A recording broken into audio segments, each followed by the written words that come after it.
So students, अब हम discuss करेंगे इन्फ्लामेशन के बारे में। सो जनरली जो इन्फ्लामेशन होती है ना, ये दो रोल्स प्ले करती है। One is the protective role and other one is the damaging role. So it has two role, one is the protective role and other is the damaging role. Protective कैसे है, सबको आपको पता है। कभी भी बॉडी में हमारे कोई पैथोजन आता है तो क्या होता है, WBC रिक्रूटमेंट होती है और वो WBC इसको, जो भी पैथोजन होता है उसको किल कर देंगे। ये क्यों होगा? Because of the release of the inflammatory mediators. Now अगर हम डैमेजिंग की बात करें तो कैसे इन्फ्लामेशन डैमेजिंग है, इसकी एग्जांपल है auto immune diseases. Auto immune diseases. और प्रोटेक्टिव की क्या है? Killing of pathogen. Okay, now generally inflammation को हमने दो कैटेगरीज में divide. So what are the types of inflammation?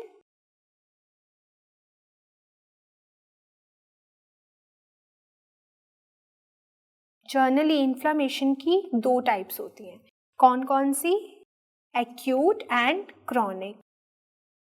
Acute का मतलब जो मिनट्स एक्यूट का मतलब जो मिनट्स टू आवर्स तक होगा, और क्रॉनिक मीन्स डेज और मंथ्स तक होता है ये procedure, chronic. So first see, acute का ऑनसेट कैसा होगा?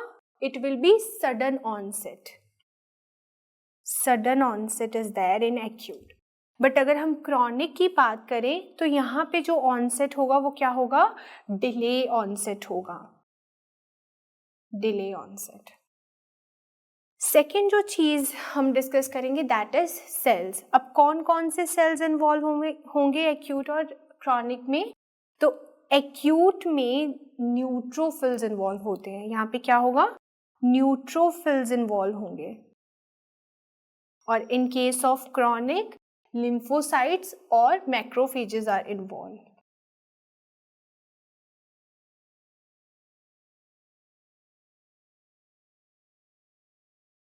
थर्ड थिंग, अगर कोई आपसे पूछे टिश्यू इंजरी के बारे में, सो टिश्यू इंजरी एक्यूट में कैसी होगी और क्रॉनिक में कैसी होगी? सो एक्यूट में जो टिश्यू इंजरी होगी वो माइल्ड होती है, whereas in case of chronic it is severe. Okay, what are the signs and symptoms? Signs and symptoms in case of acute, so यहाँ पे जो भी साइन और सिम्टम होंगे ना एक्यूट में, वो ज़्यादा प्रोमिनेंट सिम्टम्स होंगे। So here the symptoms will be prominent. And अगर हम बात करेंगे क्रॉनिक की, तो यहाँ पे जो सिम्टम्स होंगे वो क्या होंगे? माइल्डर होंगे। लास्ट थिंग, अब इसकी आउटकम क्या होगी? What is the outcome of acute and chronic? So acute के केस में ये कंडीशन क्या है? It is self resolving, whereas in case of chronic this condition is what?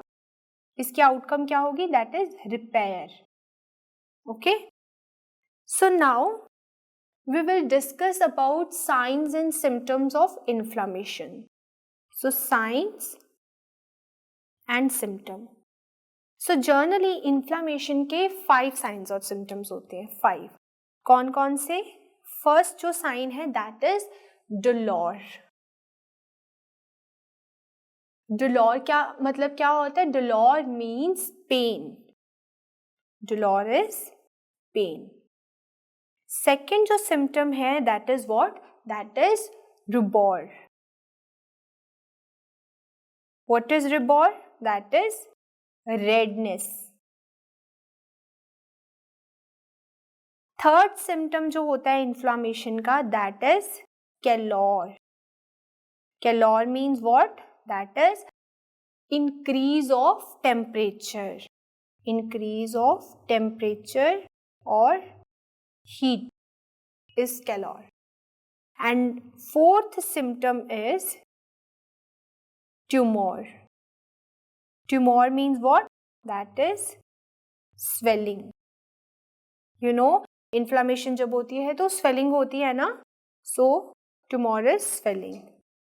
Fifth symptom is functiolacia.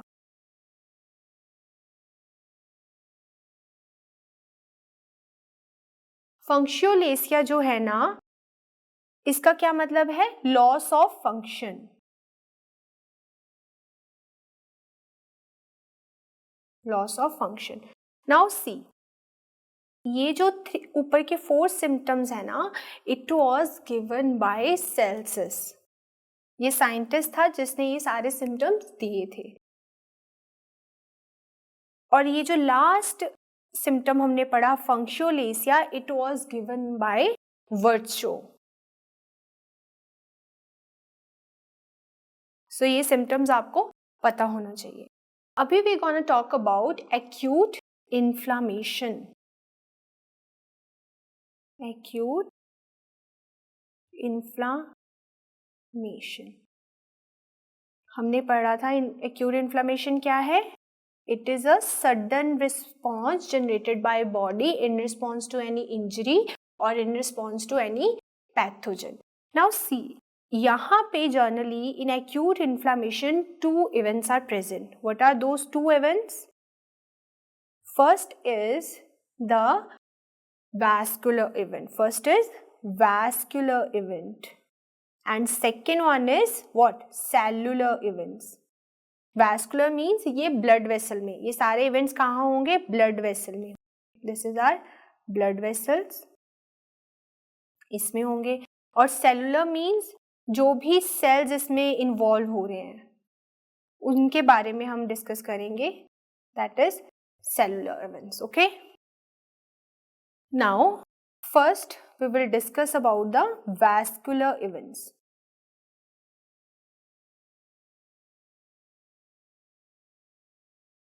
अब vascular events में भी generally 3 events होते हैं.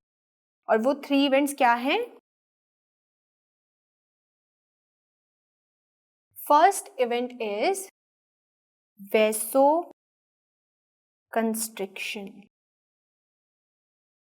ठीक है, first is vasoconstriction. Second event is increase of vascular permeability. And third event is what? Third event is stasis. Third is stasis. Okay? और यहाँ पे generally you have to know why I have written vasoconstriction. So see.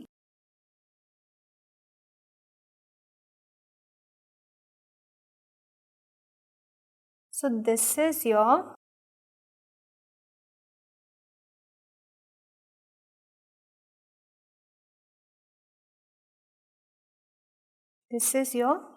blood vessel.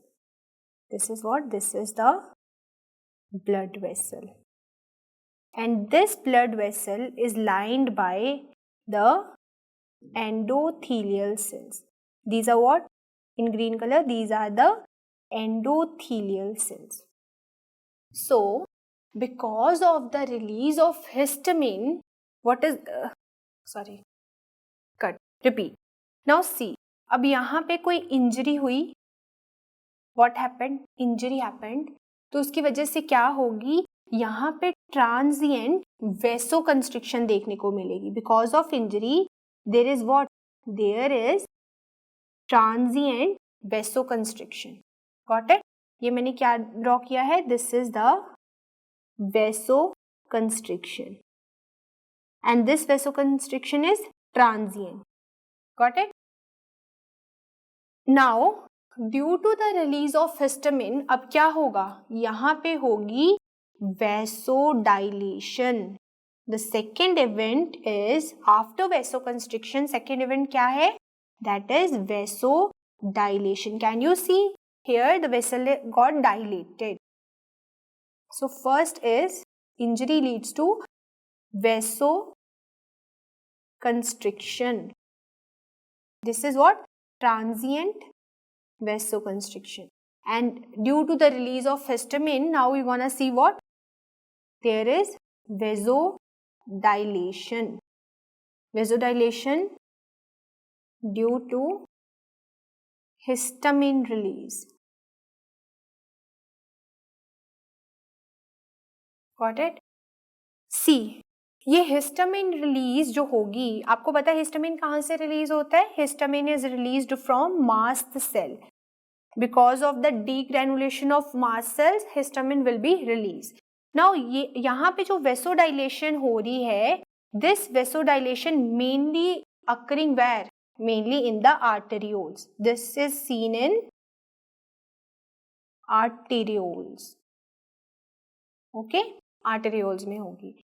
Now, histamine की release की वजह से आपको inflammation के science देखने को मिलेंगे. और कौन कौन से साइंस देखने को मिलेंगे? It causes, this vasodilation causes what? That is, rubor will be there. Rubor is increase of, अब देखो वेसोडाइलेशन हुई तो क्या होगा? ब्लड फ्लो ज्यादा हो जाएगा. ब्लड फ्लो ज्यादा अगर होगा तो क्या होगा? ऑब्वियसली हीट बढ़ेगी, heat production will be more, temperature बढ़ जाएगा, उस दैट लोकल एरिया का टेम्परेचर इंक्रीज होगा. Second, calor will be there. Calor क्या बोला था मैंने? Redness. Obviously because of the more blood is coming, so क्या होगा? आपको रेडनेस देखने को मिलेगी. So vasodilation causes rubor and calor. Now see, अब वेसोडाइलेशन हो गई. अब क्या होगा? जो एंडोथीलियम होगी ना, ये जो हमने एंडोथीलियम ड्रॉ की थी, सी मैं फिर से ड्रॉ करूंगी. This is the blood vessel और यहाँ पे जो एंडोथीलियम है ना, इसमें क्या होगा? अब इस एंडोथीलियम में गैप जो है वो इंक्रीज हो जाएगा. अब अगर इसमें जो गैप है वो इंक्रीज हो गया, for example here the gap got increased, यहाँ पे फिर एंडोथीलियम ऐसे, अब गैप जो है वो बढ़ गया एंडोथीलियम में. उसकी वजह से क्या होगा? यहाँ पे जो भी चीजें हैं, like all the blood and everything जो भी यहाँ पे है, वो क्या होगा? Due to the increase of vascular permeability, वो ब्लड अब एक्स्ट्रा वैस्कुलर स्पेस में चला जाएगा. So, the third event after vasodilation is what? Second event क्या होगा? That is increase of vascular permeability. और ये क्यों हुई? Because of increased gap between the endothelial cells. Okay? Vascular permeability बढ़ गई. अब ये वैस्कुलर परमेबिलिटी जो बढ़ी है, this is also mediated by histamine. This is mediated bye histamine. Got it?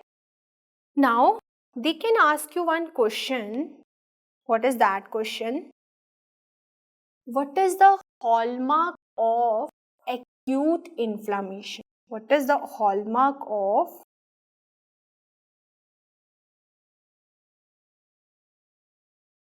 acute inflammation? So what is your answer? Increased permeability is a hallmark feature of acute inflammation. Just start this question, okay?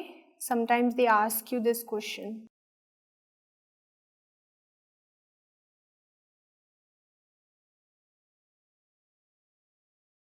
Just make a star over it. Got it? Now, what is the mechanism of increased vascular permeability? See, mechanism of increased vascular permeability. So first, this is because of the increase of endothelial gap, जो vessel की permeability है वो बढ़ गई, increase हो गई. ठीक है? अब दे कैन आस्क यू, ये जो वैस्कुलर परमेबिलिटी है, ये जो एंडोथीलियल गैप है जिसकी वजह से वैस्कुलर परमेबिलिटी बढ़ी है, ये आपको कहाँ देखने को मिलेगी? हमने बोला था वेसोडाइलेशन कहाँ आपको देखने को मिली? दैट इज आर्टेरियोल्स में. अब ये इंक्रीज वैस्कुलर परमेबिलिटी आपको कहाँ देखने को मिलेगी? At the level of at venules level, venule level पे देखने को मिलेगी. But there is exception. Exception क्या है? लंग्स के लिए है. लंग्स के केस में जो वैस्कुलर परमेबिलिटी आपको जो बढ़ती है ना, वो किस लेवल पे देखने को मिलेगी? That is at the level of capillaries. At level of capillaries. Capillaries के लेवल पे इंक्रीज वैस्कुलर परमेबिलिटी आपको देखने को मिलेगी. ठीक है. नाउ मैकेनिज्म में हमने पहला डिस्कस किया, क्या था? That is because of increase endothelial gap. Second जो मैकेनिज्म है वो क्या है? Due to the direct endothelial injury. Direct endothelial injury की वजह से जो भी वैस्कुलर परमेबिलिटी इंक्रीज होगी, that is what? That is immediate and prolonged. Third क्या है? That is leukocyte mediated response.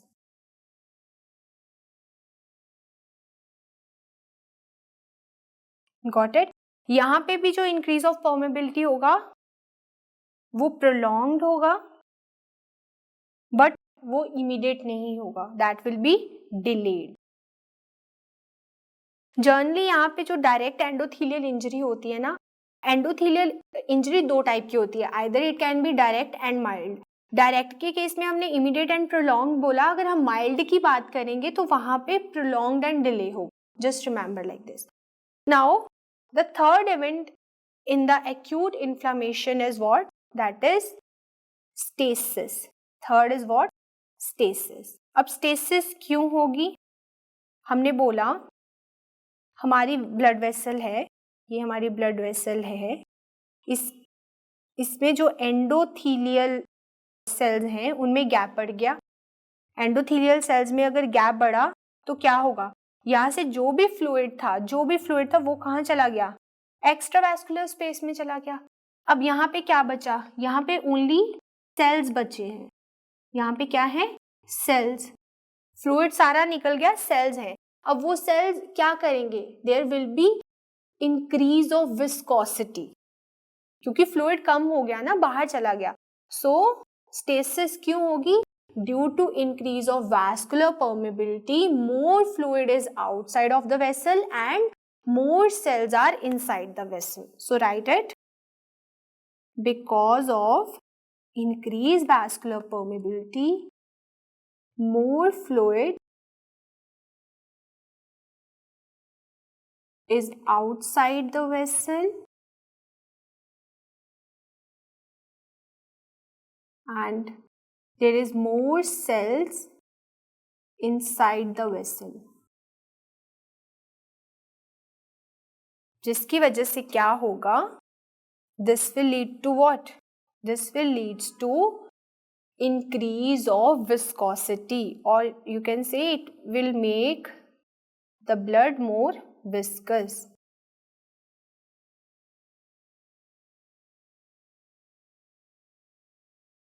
अगर blood viscous हो गया तो there will be stasis. So these are the three vascular events in case of acute inflammation. Now we will discussing about cellular events. Cellular events. So cellular events जो generally होते हैं, यहाँ पे 7 cellular events is there. So 7 cellular events are there. So first cellular event is margination. Now see. This is our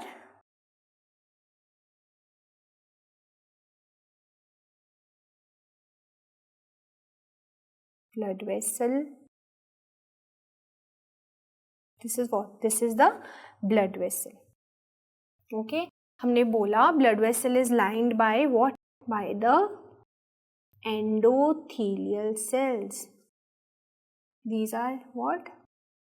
Endothelial cells. अब generally जो भी blood है या कोई भी ब्लड सेल्स हैं, वो always they travel in the centre. Always blood flow क्या होगा ब्लड वेसल में, सेंटर में होगा. सो सी यहाँ पे प्लेटलेट, WBC, RBC, WBC ऐसे होते हैं ये सेल्स, और ये सेंटर में फ्लो करते हैं. फॉर एग्जाम्पल, अब कोई पैथोजन आया, अब यहाँ पे एक्स्ट्रा वैस्कुलर स्पेस में क्या है, ये है हमारा bacteria. This is what, bacterial pathogen. अब हमें इसको मारना है, हमें क्या करना है, इसको मारना है. तो उसके लिए क्या होगा, WBCs का एक्स्ट्रा वैस्कुलर स्पेस में आना जरूरी है, तभी तो ये मरेगा ना. नाउ सी, फर्स्ट स्टेप क्या होगा, मैंने आपको बोला सेंटर में ऑलवेज ब्लड जाएगा. तो अब हमें ये जो भी सेल्स हैं हमारे WBCs वगैरह, इसको हमें पेरीफ्री पे लेके जाना, पेरीफ्री पे. तो this is called as migration of WBC towards the endothelium is called as what, margination. So write down what is margination. It is a movement of WBCs towards endothelium, towards endothelium. Now, अब जो हमारे WBCs थे वो किधर आ गए, endothelial की side. Second thing अब जो यहाँ पे होगी, that is what, that is rolling. Now what is this rolling? अब यहाँ पे सेल्स आ तो गए, अब ये सेल्स क्या करेंगे, this is cell, like this is WBC. अब ये जो सेल है ना, ये लूजली अटैच करेगा एंडोथेलियम के साथ, और वो लूज अटैचमेंट एक मॉलिक्यूल की वजह से होगी जिसको हम नाम देते हैं selectin. This is called as selectin. So rolling क्या है, रोलिंग की definition, it is a loose attachment of WBC with the endothelium. It is a loose attachment of WBC with endothelium. ठीक है. ऑब्वियसली इसको अभी ये सहारा ढूंढ रहा है चलने के लिए, क्योंकि सेल अपने फ्लो के अगेंस्ट जा रहा है, तो उसको एक सहारा टाइप चाहिए. तो ये जो सिलेक्टिन है ना, इसको लूजली अपने साथ अटैच कर लेंगे. अब ये लूज अटैचमेंट को परमानेंट अटैचमेंट में हमने बदलना है. बिफोर दिस हमने बोला कि ये जो रोलिंग है, this is mediated by what, mediated by selectin. So ये जो सिलेक्टिन होते हैं, इसका क्या मार्कर होता है, what is the marker of selectin, that is CD62. This is important, they can ask you question, what is the marker for selectin. So now generally this selectin has 3 receptors. What are those 3 receptor? First is L receptor, second is E receptor, and fourth one, and the fourth receptor is P receptor. Now what is this L, E and L means leukocytes. It is a receptor present on leukocytes.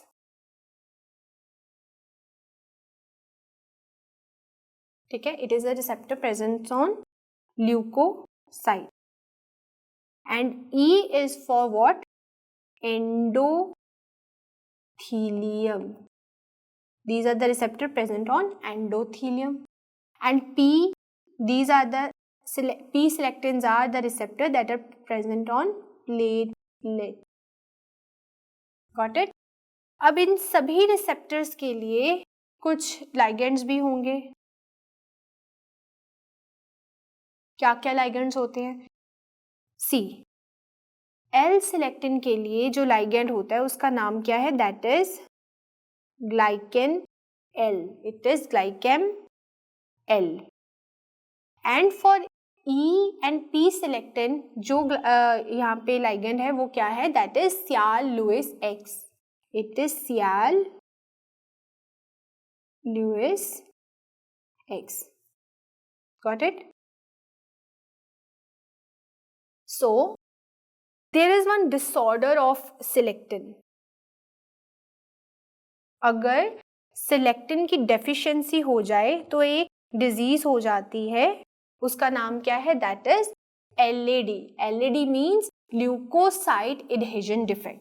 So selectin deficiency cause what? Cause LAD, that is leukocyte adhesion defect. और ये LAD कौन सी वाली type? Generally LAD दो type की होती है, type 1 and type 2. यहाँ पे जो सिलेक्टिन की डेफिशिएंसी की वजह से होगी उसको हम बोलते हैं LAD type 2. Okay, and this is a autosomal recessive disorder. Got it? Now we have talked about the rolling. Now what is the third step or third event? Third event is adhesion. देखो, first rolling में क्या हुआ था? Loose attachment हुई थी WBCs की endothelium के साथ. अब ये जो लूज अटैचमेंट है ना, इसको हम क्या करेंगे? स्ट्रॉन्ग अटैचमेंट में कन्वर्ट कर देंगे. जनरली सी, जब भी हम एक इसको स्टोरी के जैसे समझेंगे. फॉर एग्जाम्पल, जब भी आप किसी से बात करना शुरू करते हो, ठीक है, आपकी न्यू बात करनी शुरू हुई तो क्या होगा? आप उनकी ओर अट्रैक्ट होते हो. उसको आप सोचो, वो क्या है? माइग्रेशन. Got it? जब अब आप डेली बात करोगे तो थोड़ा बहुत अटैचमेंट हो जाता है, तो उस अटैचमेंट को हम क्या बोलेंगे? That is rolling, that is loose attachment. Third जो चीज़, अब ये लूज अटैचमेंट, अब आप उस इंसान के साथ मिलना जुलना लग गए, तो वो जो थर्ड चीज़ होगी वो क्या होगी? स्ट्रॉन्ग अटैचमेंट होगी अब उस इंसान के साथ, और उसको हम क्या नाम देंगे? That is strong adhesion. Third stage क्या है? एडहेजन. ये क्या होगी? It is what? It is a strong attachment. Strong attachment of WBC with endothelium, and this strong attachment of WBC with endothelium is mediated by integrins. अब हमने बोला selectin 3 types के होते हैं. सो इंटीग्रिन्स के भी जनरली रिसेप्टर्स होते हैं, एंड इंटीग्रिन्स के 2 रिसेप्टर्स आपको याद रखने हैं. वो कौन कौन से हैं? One is the beta 1 receptor and other is beta 2 receptor. अब इन रिसेप्टर के लिए क्या है? लाइगेंड्स प्रेजेंट होते हैं. बीटा 1 के लिए जो लाइगेंड है इसको हम बोलते हैं VCAM, और बीटा 2 के लिए जो लाइगेंड है इसको हम बोलते हैं ICAM. VCAM means it is a vascular cell adhesion molecule, whereas ICAM is intercell adhesion molecule. So write down, VCAM means what? That is vascular cell adhesion molecule. ICAM is intercellular adhesion molecule. Got it? तो हमने बोला selectin की deficiency की वजह से क्या हो रहा था? That is LAD type 2. अब यहाँ पे इंटीग्रिन की डेफिशिएंसी की वजह से क्या होगा? That is LAD type 1. Leukocyte adhesion defect 1 is because of integrin deficiency. Got it? So ये LAD भी क्या है? It is a autosomal recessive disorder. आपको इसको याद कैसे करोगे? जैसे I में देखो, I कैसे हम ऐसे लिखते हैं ना, तो 1 भी ऐसे लिखते हैं. So just compare I with 1. So in this way you can remember LAD type 1 is because of integrin deficiency. अब फोर्थ जो इसमें इवेंट होगा वो क्या होगा? That is पेवमेंटिंग.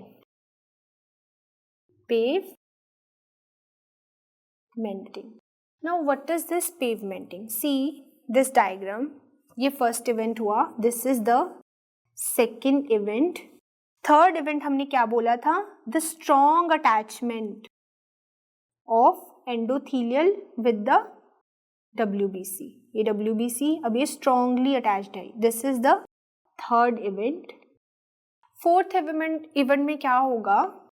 ये सारे जो एंडोथीलियम है ना, ये WBCs के साथ ऐसे पूरी कवर हो जाएगी.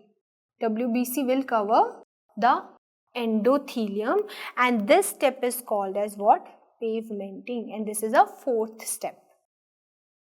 So write, what is pavementing? Whole endothelium is lined by WBCs. Got it? So this is called as pavementing. अब जो यहाँ पे फिफ्थ इवेंट होगा वो क्या है? फिफ्थ इवेंट इज डायापेडिसिस और ट्रांसमाइग्रेशन. सी, अब यहाँ पे हमने बोला सारी एंडोथीलियम कवर हो गई है WBC के साथ.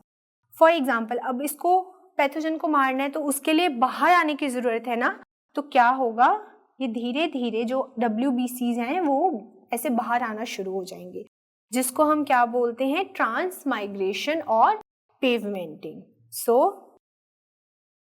सो फिफ्थ इवेंट क्या होगा? That is डायापेडेसिस and what? That is transmigration. और इसकी डेफिनेशन हमने क्या बोली? It is a movement of WBC from the circulation into the tissue.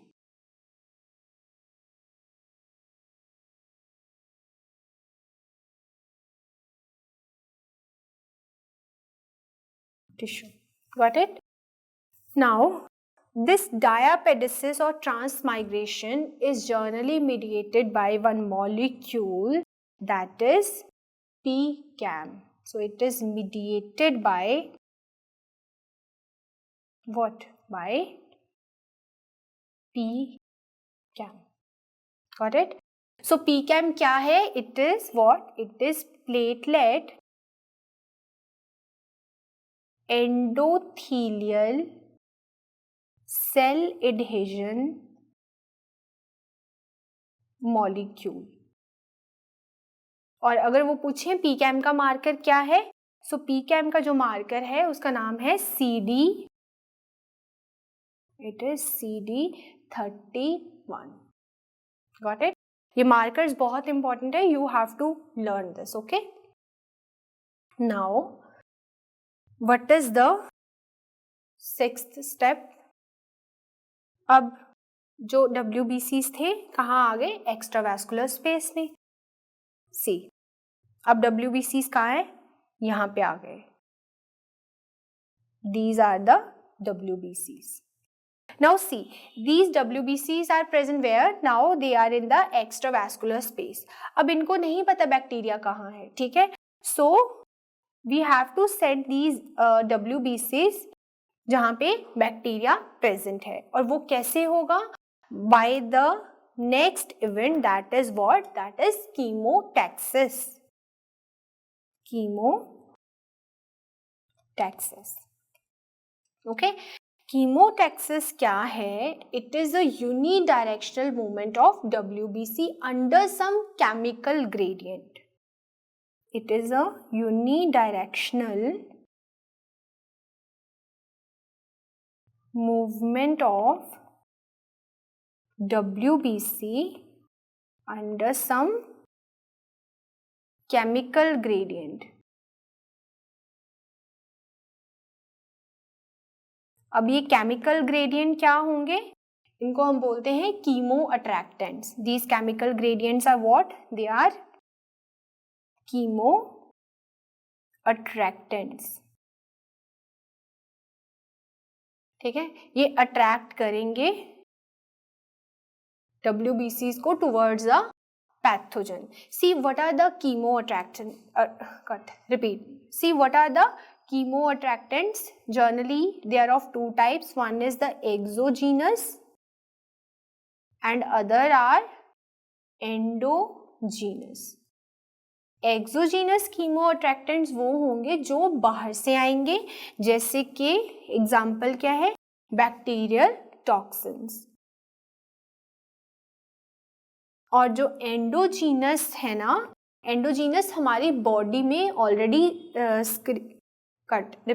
और एंडोजीनस कीमो अट्रैक्टेंट्स क्या है, जो कि हमारी बॉडी स्क्रीट करेगी. सो कौन कौन से एंडोजीनस हैं? That is first one is C5a. Second क्या है? Second is interleukin 8 and third one is LTB4, that is leukotriene B4. So these are the endogenous chemoattractants.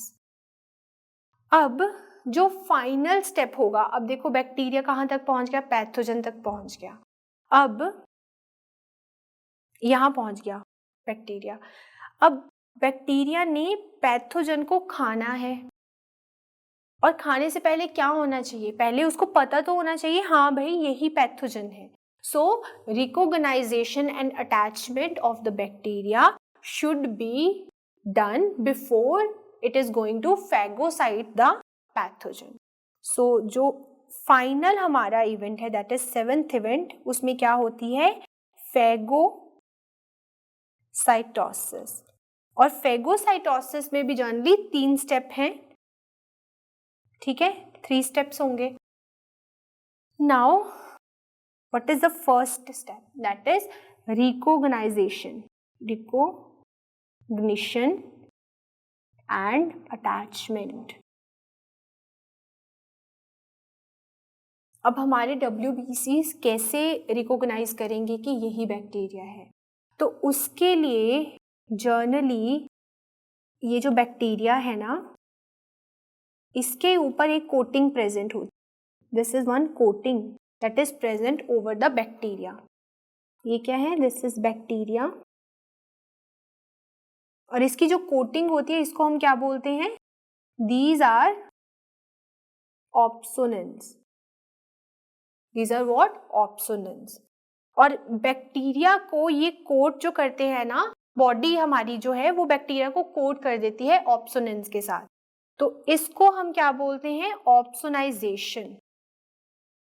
Opsonization.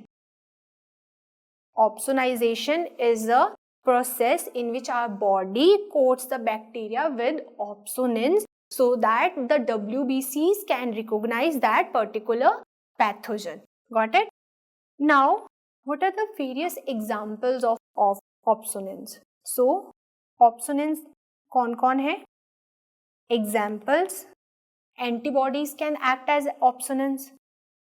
So, antibodies like IgG and IgM. See, IgG is more potent opsonin than IgM. Second जो opsonin होगा वो क्या हो सकता है? That is complement, mainly C3b. And कुछ proteins भी हैं जो कि opsonin के जैसे एक्ट कर सकते. Now, अब हमारे WBCs ने बैक्टीरिया को रिकॉग्नाइज कर लिया. अब क्या करेंगे? ये इसको इनगल्फ कर लेंगे. तो सेकेंड स्टेप यहाँ पे जो फैगोसाइटोसिस में होता है, that is engulfment. Engulfment is the second step. Engulfment का मतलब क्या है? ये अब पैथोजन था, दिस इज द पैथोजन, और ये हमारे WBCs थे. यहाँ पे WBCs आए, उन्होंने क्या किया? इसको खा लिया. अब ये पैथोजन कहाँ है? WBCs के अंदर है. सो सी, WBC जब ये पैथोजन को खा लेंगे तो then there will be the formation of what? That is phagosome. अब ये क्या है? ये है हमारा फेगोसोम. अब ये जो फेगोसोम है फर्दर ये फ्यूज कर जाएगा लाइजोसोम के साथ. सो दिस इज लाइजोसोम. इसके साथ ये फ्यूज करेगा तो ये क्या बनाएगा? सी,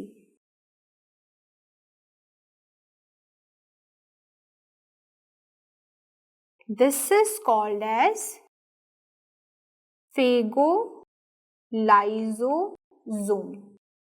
अब जो लाइसोसोम है अपने हाइड्रोलिटिक एंजाइम रिलीज करेंगे और इस बैक्टीरिया को और इस पैथोजन को खत्म कर देंगे। So this is the second step, that is engulfment. Now अब ये किलिंग होगी कैसे? जो हमने बोला लाइसोसोम एंजाइम सक्रीट करके ये किलिंग करेंगे, वो कैसे होगी? Third step is killing. Now killing is generally divided into two broad categories. What is that? First one is O2 dependent killing and other one is O2 independent. Okay? O2 dependent मतलब, see, generally you know NADPH is there. अब ये NADPH की जब oxidation होगी तो this NADPH is going to form NADP. Via oxidation it will form NADP. अब ये NADP क्या करेगा? नॉर्मल ऑक्सीजन को ये रिड्यूस कर देगा. This will reduce this normal oxygen to what? That is superoxide form. So there will be formation of super oxide. Now, there is one enzyme called as superoxide dismutase. ये क्या करेगा? इस super oxide को convert कर देगा H2O2 में. और H2O2 क्या है? दैट इज हाइड्रोजन परऑक्साइड. अब ये दोनों क्या हैं?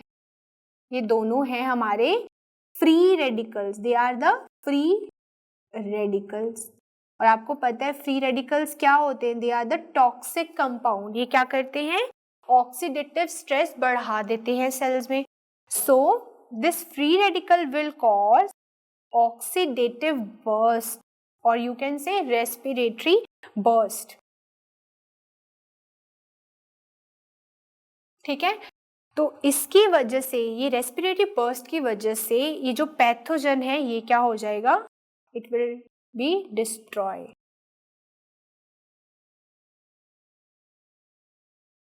Got it? ये डिस्ट्रॉय कैसे हुआ पूछ सकते हैं. रेस्पिरेटरी बर्स्ट की वजह से पैथोजन कैसे डिस्ट्रॉय हो गया? By damaging the cell membrane of the pathogen. By damaging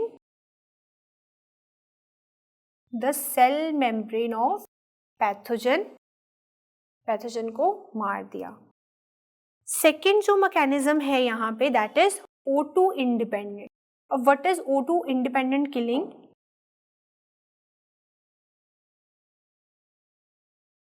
C, O2 independent killing generally it is with the help of lysosome.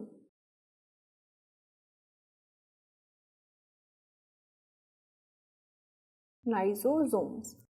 Generally जो लाइसोसोम्स होते हैं ना, इनके पास दो टाइप्स के ग्रेन्यूल्स होते हैं. कौन से? एक तो primary granules, other is secondary granules. ये प्राइमरी को हम एक और नाम भी देते हैं, इसको हम बोलते हैं azurophilic granules. These are called as azurophilic granules and secondary is called as specific granules. जो एजीरोफिलिक है ना, these are the most potent. ये बहुत पोटेंट होता है. ठीक है. Now what is the example of eosinophilic granules? First is defensins. Second is myeloperoxidase enzyme. ठीक है. और सेकेंडरी की क्या एग्जाम्पल है यहाँ पे? Just remember that is alkaline phosphate and the second one is lactoferrin. You know what is lactoferrin? Lactoferrin एक antioxidant भी है. ठीक है. So this is all about the cellular events.